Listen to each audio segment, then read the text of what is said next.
The golden lights of Madrid cascaded over the rooftops, painting the city in hues that whispered tales of yesteryear. I found myself walking down Calle de Alcohol, my heart a frantic drum against my ribs, each step a mix of nervous energy and wistful nostalgia. It had been years, far too many, since I'd last seen her. Since I'd last seen Luisita, and now, against all odds, fate was granting us a second chance. As I neared the small cafe we'd chosen, my breath caught in my throat. There she was, Luisita, seated by the window, the city lights reflecting in her eyes, creating the same unforgettable sparkle I remembered so vividly. Time had been a relentless force, changing so much about our lives, but it hadn't touched that. It hadn't touched the way we looked at each other, or the electric current that hummed in the space between us. I managed a trembling smile. Hi.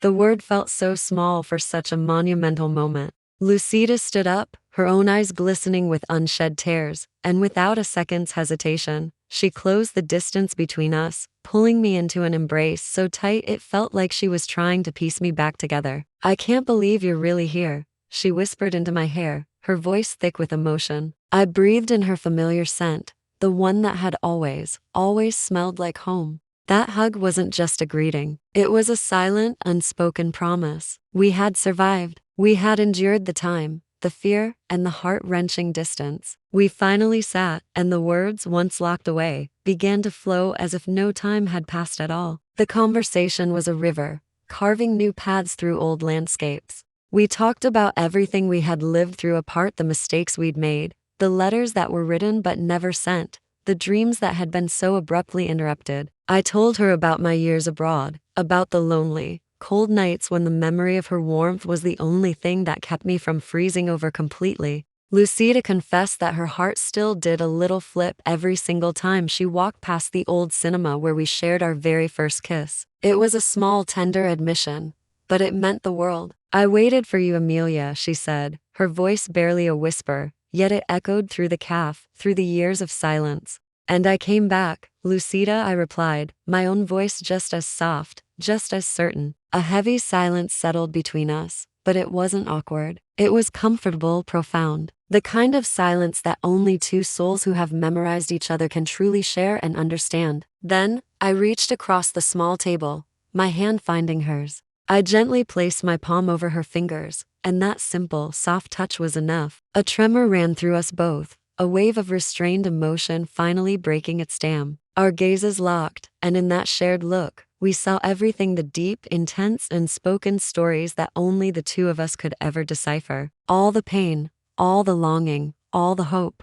We lost so much time, Luisita whispered, her voice laced with the phantom ache of those lost years. I squeezed her hand gently. But we still have today, I replied, my voice steady, filled with a new resolve. And with that, I began to lean in slowly, giving her every chance to pull away. She didn't. Instead, Luisita closed her eyes, a silent invitation, and let our lips finally meet. The kiss was everything we couldn't say. It tasted of a long-awaited reunion, of forgiveness for the past, and of the promise of an eternity together. It was a slow, tender kiss, yet it was brimming with a fierce, desperate longing. It was the perfect, beautiful blend of who we once were and who we could still become. When we finally, reluctantly, pulled apart, tears shimmered in both our eyes. But these weren't tears of sadness. They were tears of pure, unadulterated relief. We had found each other again, right back in the place where life had torn us apart. And this time, we knew with every fiber of our beings that we were never letting go. Hand in hand,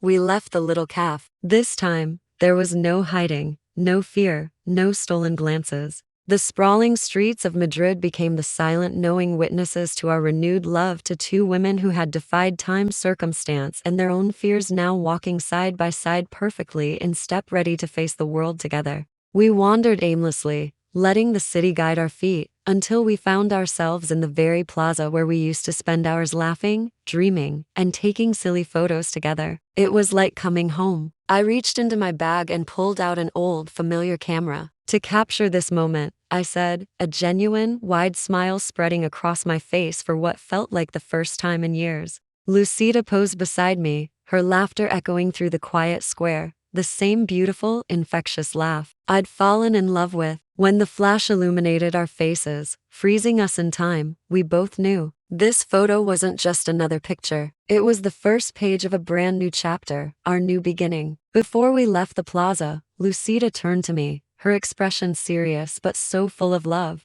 She kissed me again, deeper this time, more passionate, as if she was trying to erase all the years of distance with the touch of her lips, to fill every empty space within me with her love. "Promise me," she whispered against my mouth, her breath warm on my skin. "Promise me you won't leave again." I brought my hand up to her cheek, my thumb gently caressing her soft skin.